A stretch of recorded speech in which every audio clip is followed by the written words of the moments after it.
Hi, I'm Gene Parente from Golf Laboratories, and I would like to welcome you to my testing site. We do things a little differently here as far as analyzing the golf swing. We do so from a research and development standpoint.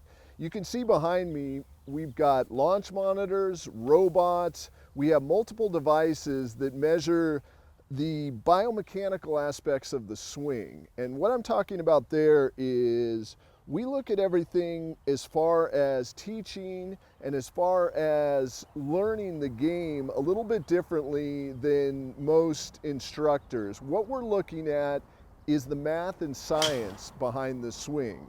And what I mean by that is every component of the golf swing can be broken down into numbers. And what we do is we quantify those numbers, we analyze those numbers, and then we find out ways to describe those numbers to golfers to help them become better players.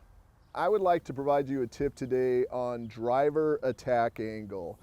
It's something that is not very understood amongst most players, and yet it is really critical to distance. Okay, let's first off kind of start with a primer of what is attack angle.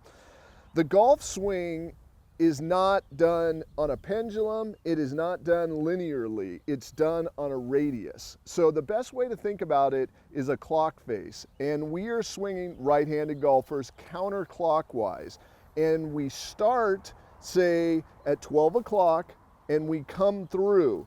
Here's 9 o'clock. Now watch. The club head is negative, negative, negative, negative. At 6 o'clock, the club head is neutral, and then the club head is positive, positive, positive. What does that mean? What it means is most amateur golfers have what is referred to as a negative attack angle. They are coming through like this. A lot of golfers have a tendency of sliding, and the club head will be delayed or be negative coming into the ball. Most tour players come through with a neutral to a positive attack angle. Now, what does that mean for distance? When you have a negative attack angle, what occurs is when the club head makes contact with the golf ball is forced to slide up the club head because the club head is driving more towards the ground. That causes the golf ball to go out low and spin.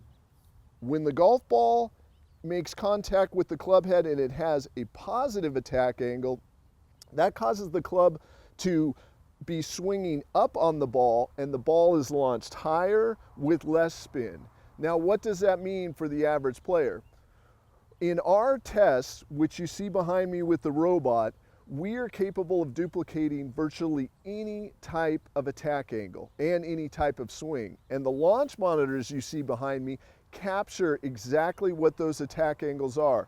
If we go from a -2 attack angle to a +2 attack angle, we can get up to 25 to 30 yards increase in distance with the exact same club head speed.